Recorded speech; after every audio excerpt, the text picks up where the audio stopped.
When I started here in 2008, there was not a plan to do significant renovations and addition.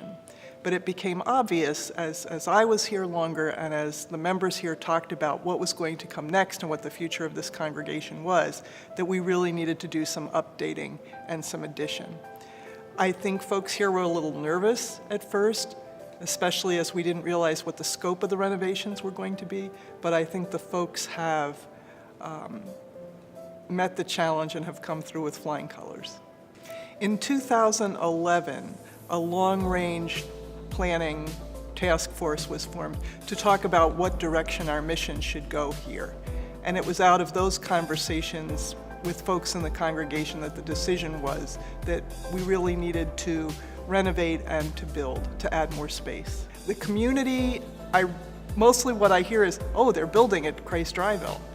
And they seem to be excited about it, and when folks come in, they're really impressed by the changes that have been made. One of the big benefits is there's more gathering space in the new lobby. I think that's certainly a big benefit. Child Care Center is going to be able to expand thanks to the additional classrooms, and it's going to be more inviting because of the updating of the classrooms. But I think the biggest benefit is just the excitement about having a building to be proud of. Folks are excited about being here. They love the look of the place. And that kind of excitement spreads. And the original narthex was basically a bottleneck. And what's happened now with everything being spread out is that people are more likely to stay after church. There's a coffee bar now for coffee and conversation and support. The new social hall can seat more people than our old one. So that opens us up not only for congregational functions, but for community functions as well. And our hope is to make that space available for the community. The positive thing about it is it's on the first floor with our sanctuary, so nobody has to go downstairs anymore. It seats probably about, I think, 160 to 170 people at a sit-down meal. We have a brand new commercial kitchen that we've put in, so we're all set.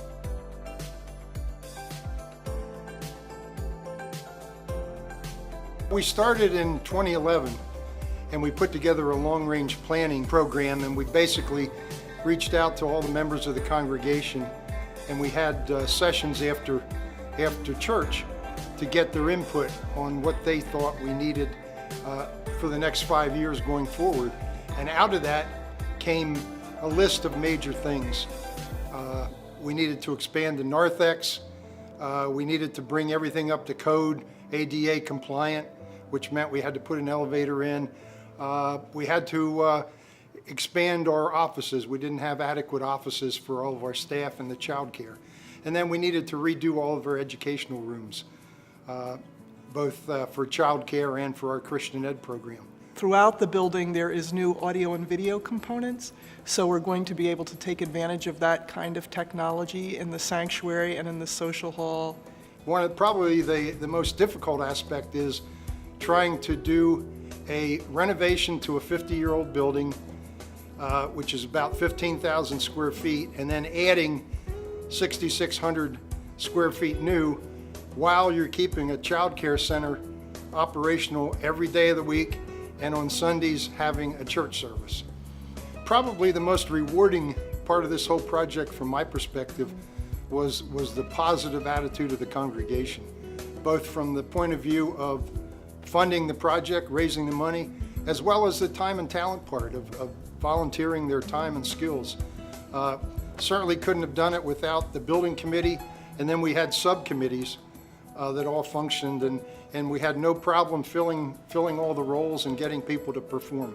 And so as a result of this, I think we have a much tighter congregation from the point of view of interaction with each other. We now have an ADA compliant facility. We have several members that need to use the elevator to get up and downstairs. Before, they had to go basically around. We had no compliance with that. We have a modern facility now with Wi-Fi everywhere. We have modern classrooms. The positive thing is with the new security system, we're now in the 21st century. We're standing in the narthex now. That was probably the #1 priority from the congregation's perspective, because before we had a very small narthex, and before and after service people liked to congregate and there was just no room. And now already we've noticed that how many people stay and basically interact before and after the service. The daycare center now is all located in the basement, so the entire basement belongs to them. All the facilities have been redone. Before they had no tile on the floor, now we have tile or rug carpet on the floor of the entire daycare facility. They have now a staff room, a staff break room with the washer and dryer, and they've got new cabinets everywhere. So I think they're very happy. They were troopers in this whole process, because every time we turned around, I was asking Mike, well, we need to move this class here, or we need to move them there, and they've been great at helping us through this entire process.